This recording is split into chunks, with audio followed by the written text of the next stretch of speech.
Hey, hello, I'm Wren Ribeiro, and I want to connect with you about peace and justice.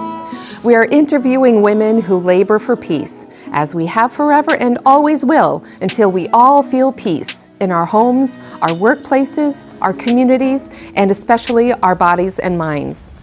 This initiative is named Mujeres Co-Labor for Peace. It's a show of intimate conversations with justice workers who are healing their self and communities from the effects of misogyny, capitalism, and climate change. Welcome to the show. Mujeres Co-Labor for Peace, or the abbreviated MC4P, is a show of intimate conversations about healing the effects of misogyny, capitalism, and climate change. Today's episode is the first in a series on healing the effects of capitalism. My name is Wren Ribeiro, and I wish you complete wellness and lasting peace. The idea here is to arrive to this moment at the start of each episode with a simple reflection that we seldom make, asking ourselves, how is my beating heart right now? Asking myself this, my heart feels a little jumpy. It's present for sure. And happy. How is your heart? I invite us all to take a slow, deep breath of appreciation.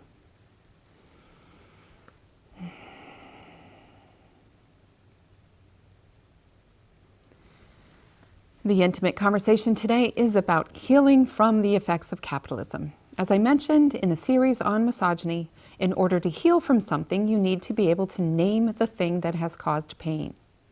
To name the thing, you need to understand the thing. So to begin this episode, this series, I'd like to share elements of my journey to arrive at a personal understanding of capitalism, and then crack open the door to the pain points. Capitalism is way more than economics, way more than business, even way more than money. So it may take a number of episodes before we get into these and more aspects of capitalism. Saving $2 a week from my childhood paper route and working as a cashier and waitress were formative experiences with money. I only stumbled into business school because I was running away from all-male engineering courses. And my first business was more like doing something cool and exhilarating with a highly competent friend than launching the typical startup. It wasn't until a few years after I'd landed in the finance sector that aspects of a less conceptual, more personally invested understanding about capitalism started to click together. Simply by virtue of my positionality, perhaps literally sitting at a big mahogany desk in an office with windows, had something to do with it, but largely through this shiny new professional management class I was now part of. People I served would regularly share with me very intimate details of their lives, unsolicited. I believe the details clients shared with me was a comfort level connected to the personal nature of money. Since I already knew their finances, why not share more of their lives with me? It was clear that people of high net wealth and people of very volatile means equally felt they could trust their bankers and received a personal satisfaction beyond the mere financial transaction. At my final and favorite bank of the 6 I worked for, the extent of the finance sector's responsibility to society landed in me. If I couldn't lend startup capital to a restaurateur or other small business entrepreneur, it could completely redirect the trajectory of a life or a family or a community. This might seem entirely obvious, but with this important heart discovery, I began to observe numerous people's relationships with and emotionality around money. And I became more able to see and hear and feel the voices of those screaming that capitalism and the moneyed class has some accounting to do. And I didn't know where to begin with that level of accounting. Reckoning with the emotions we all have about money in our lives allows us to tune up the voices calling for fair and equal access to funds, for fair distribution of grants and other opportunities. What are the messages we consciously or subconsciously hold in our minds and hearts about money, about equity and access, about how much is enough? Through whom and through which of our experiences have the stories we hold about money and about capitalism emerged? Whose stories about money do we most resonate with, and why? These are the sorts of questions that can help us identify pain points about capitalism.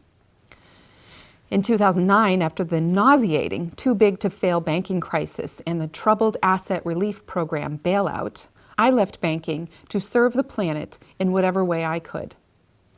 I'd already had one foot out the door due to a sense of complicity in helping extremely wealthy people fully insure their deposits with state and federal insurance corporations and not helping enough people who really needed capital. I didn't like this feeling that had washed over me. I had initially felt like I was infiltrating the banking sector in order to be the change. Years prior, I had attended a number of community planning meetings about the formation of the Business Alliance of Local Living Economies, now called Common Future, which warned of the ugly implications of economic globalization. We now see the impacts in the losses of many of our locally owned retailers, unfathomable wealth inequality, and the gross imbalance of socio-political power. From the Public Banking Institute, I recently learned that the world gross domestic product is $150 trillion, but the potential world derivatives, the claims that can be made on that $150 trillion, are over $1,000 trillion, or a quadrillion. I learned a while ago that it would take about a month to count to 1 million, and that it would take 100 years to simply count to 1 billion. A quadrillion is mind-blowing.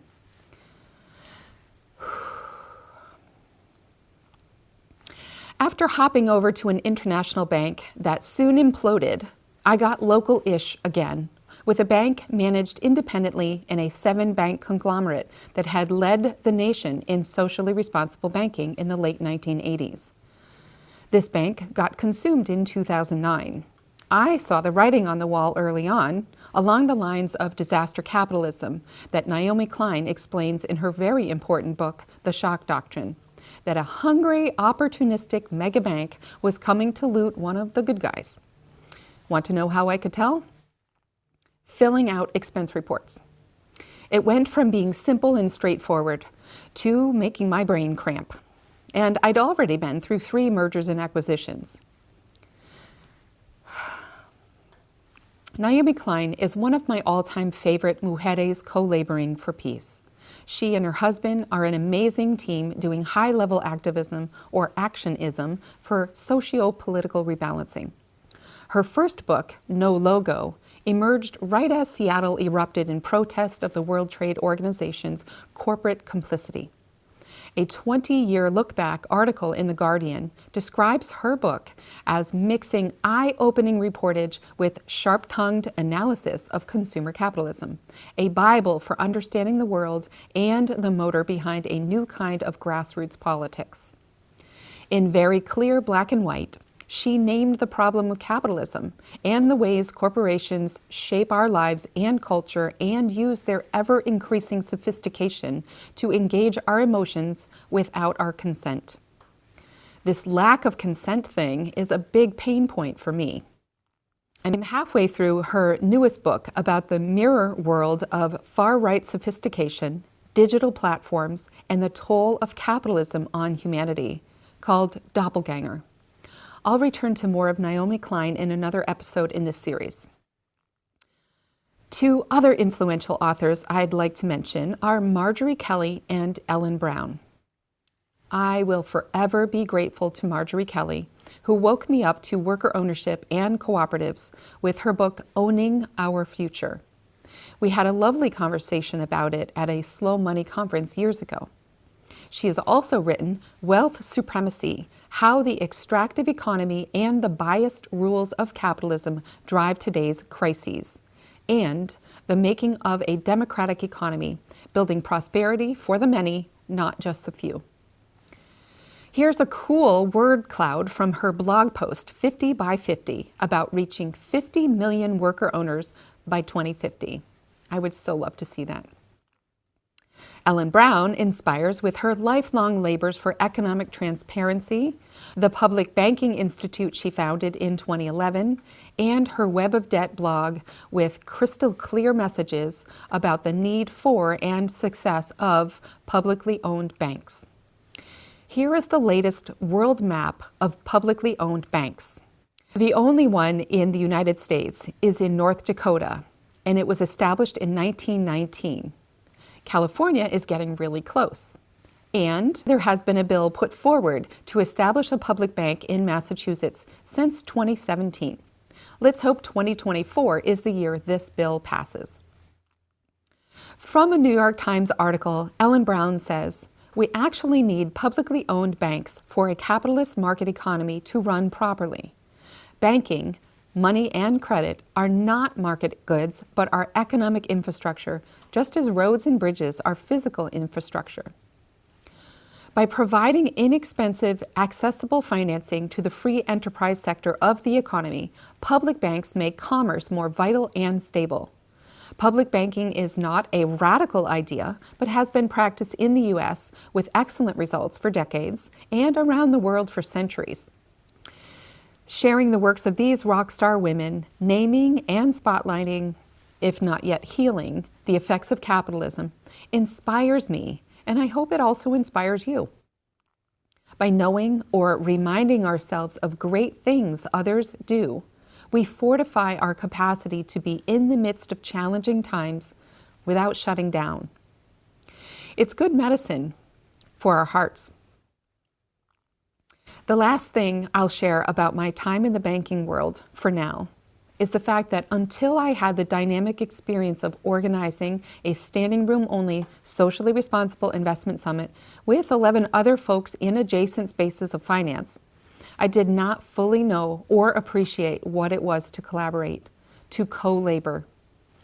And the more curious I become about the subtle interpersonal dynamics of collaborating, of organizing and movement making, the more I'm able to see how everything and everyone is interrelated at the micro and the macro level. The individual heart and the collective heart. There are a number of micro and macro level intersecting movements demanding change. The humans leading them study history at the roots of economic injustice and begin the process of collaboratively feeling out a way around capitalism and taking steps to get through and perhaps beyond it. Examples include unionizing, worker-owned cooperatives, time trades, and other alternative exchanges, gift economies, donut economics, slow money and impact investing, and I'd like to add in here the Global Alliance for the Rights of Nature. And gross national happiness still matters a lot. As we take the extractive squeeze off people and procedures, we begin to halt the extractive squeeze on Mother Nature. Remember how fast she rebounded when we were quarantined in 2020?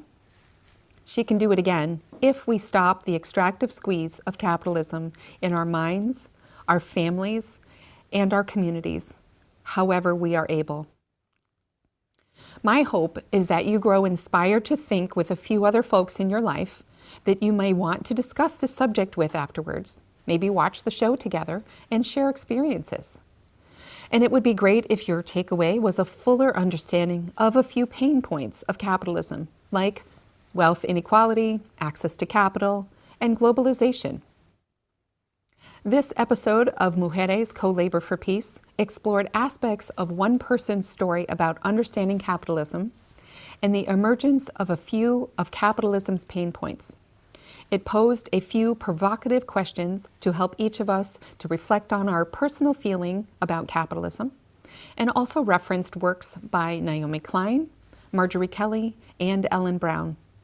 Brilliant women whose labors continue to help us individually and nationally to heal the effects of capitalism. Join me for more of the capitalism conversation next time as we hear from a few women laboring for economic justice on Mujeres Co-Labor for Peace. I am Wren Ribeiro, and I thank you for joining. This initiative is supported by InnerFortune, the full-life self-coaching journal that is now digital. Join us for peace, and thank you for your heart.